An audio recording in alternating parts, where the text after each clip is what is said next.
Hello friends, स्वागत है आपका मेरे YouTube चैनल में। आज की कहानी का नाम है सबसे बड़ा बुद्धिमान कौन। तो चलिए शुरू करते हैं आज की कहानी। एक गांव में 5 दोस्त रहते थे। पांचों में बहुत ही अच्छी मित्रता थी। पांचों दोस्तों का स्वभाव बिल्कुल अलग अलग था, लेकिन एक बात जो उन सब में थी, वह पांचों बहुत ही बहादुर और वीर थे। एक दूसरे की मुसीबत में साथ देने वाले थे। पांचों के नाम थे राधे, दीनू, हरी, नत्थू और प्रीतम। पांचों दोस्तों की पारिवारिक स्थिति भी बिल्कुल अलग अलग थी।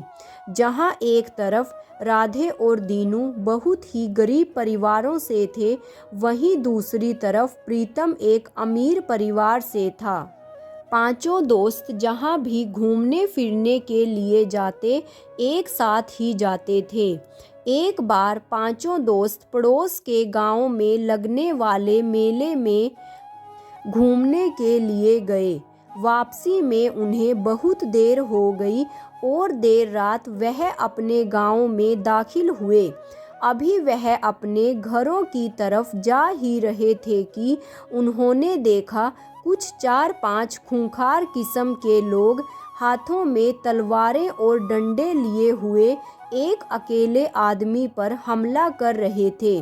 उस अकेले आदमी के पास भी तलवार थी और वह बहुत ही बहादुरी से उनका मुकाबला कर रहा था।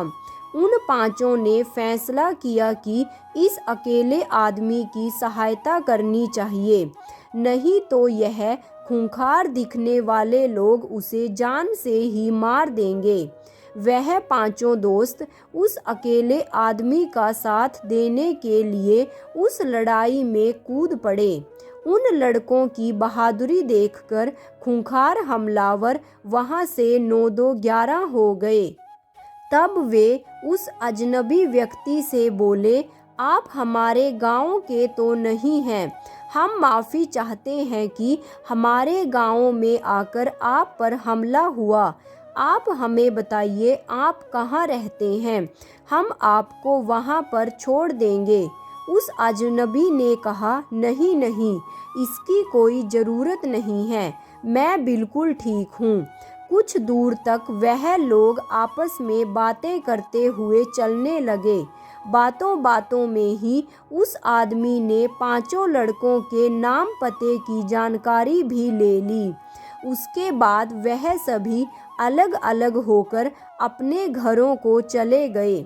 अगली सुबह उन पांचों युवकों के घर पर राजा के महल से संदेशा पहुंचा कि उन पांचों को राज दरबार में पेश होना होगा। वह पांचों घबरा गए कि उन्होंने ऐसा क्या अपराध किया है जो राज दरबार में उनकी पेशी होगी। खैर, वह पांचों राजमहल में पहुंच गए। राजमहल में पहुंचकर उन पांचों दोस्तों को एक कमरे में बिठा दिया गया। कुछ देर बाद सिपाही उनको लेकर राजा के सामने पहुंचे। वह पांचों युवक देखकर हैरान हो गए कि पिछली रात को जिस अजनबी को उन्होंने बचाया था, वह कोई और नहीं बल्कि खुद राजा ही था, जो उनके सामने बैठा था। उन्होंने झुककर राजा को प्रणाम किया। राजा ने कहा, तुम सबने कल मेरी जान बचाई थी, इसलिए आज से तुम सब मेरे मित्र हो। कल रात को मैं भेष बदलकर नगर का चक्कर लगाने गया था कि तभी कुछ डाकू लुटेरों ने मुझ पर हमला कर दिया और तुम लोग बिल्कुल सही वक्त पर पहुंच गए और मेरी मदद की। इसीलिए मैंने तुम लोगों को यहाँ बुलाया है। राजा ने आगे कहा, मैं तुम सब की बहादुरी से बहुत ही खुश हूँ। मैं चाहता हूँ कि तुम लोग अपनी अपनी इच्छा मुझे बताओ।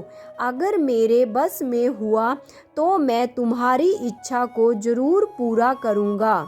राजा की बात सुनकर वह पांचों एक दूसरे की शक्ल देखने लगे और सोचने लगे कि राजा से क्या मांगा जाए। उनमें से पहले ने कहा कि महाराज, मैं एक टूटी फूटी झोंपड़ी में रहता हूँ, यदि हो सके तो आप उसकी मरम्मत करवा दीजिए। राजा ने तुरंत आदेश दिया कि इस युवक को एक बड़ा मकान तैयार करवा कर दिया जाए। फिर राजा ने दूसरे लड़के से पूछा तो उसने कहा, हुजूर, मेरे परिवार की हालत बहुत खराब है, बहुत ही गरीबी में है। अगर कुछ धन मिल जाता तो पिता और मैं दोनों कोई ना कोई व्यापार शुरू कर लेते। राजा ने उसे ढेर सारा धन देने का आदेश दे दिया। इसके बाद तीसरे युवक ने कहा, महाराज, मेरे माता पिता चाहते हैं कि मुझे कोई नौकरी मिल जाए और मैं कुछ कमा सकूं तो बहुत ही अच्छा होगा। राजा ने उसी युवक को राजमहल में ही नौकरी पर रखने का आदेश दे दिया तो वह युवक भी बहुत खुश हो गया।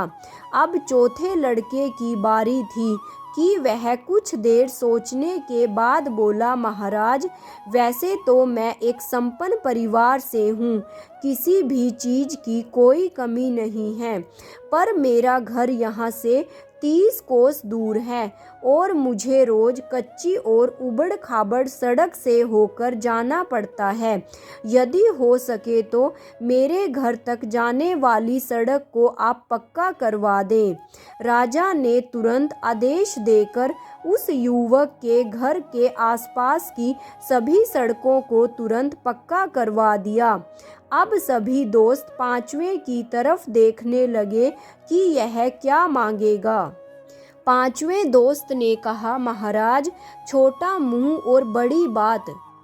अगर आप बुरा ना माने तो आपसे एक प्रार्थना करना चाहता हूँ कि आप एक बार मेरे घर पर मेहमान बनकर आइए।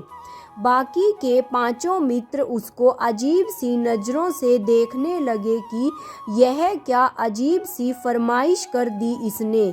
वह सोचने लगे, इसकी अकल तो घास चरने गई है जो ऐसी बेतुकी इच्छा जाहिर कर रहा है। हम पांचों में से तो यह सबसे बड़ा मूर्ख है।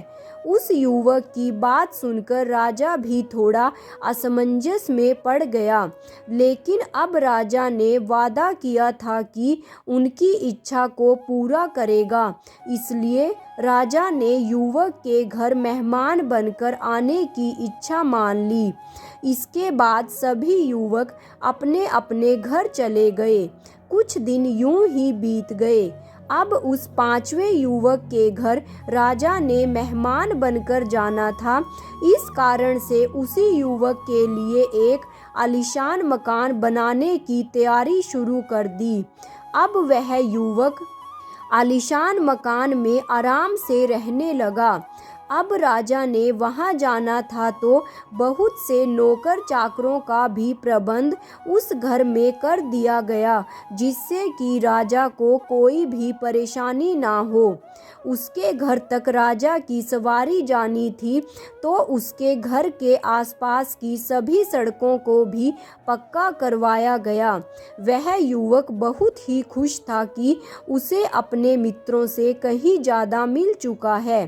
तभी राजा को पता लगा कि वह युवक कोई छोटा मोटा काम करता है।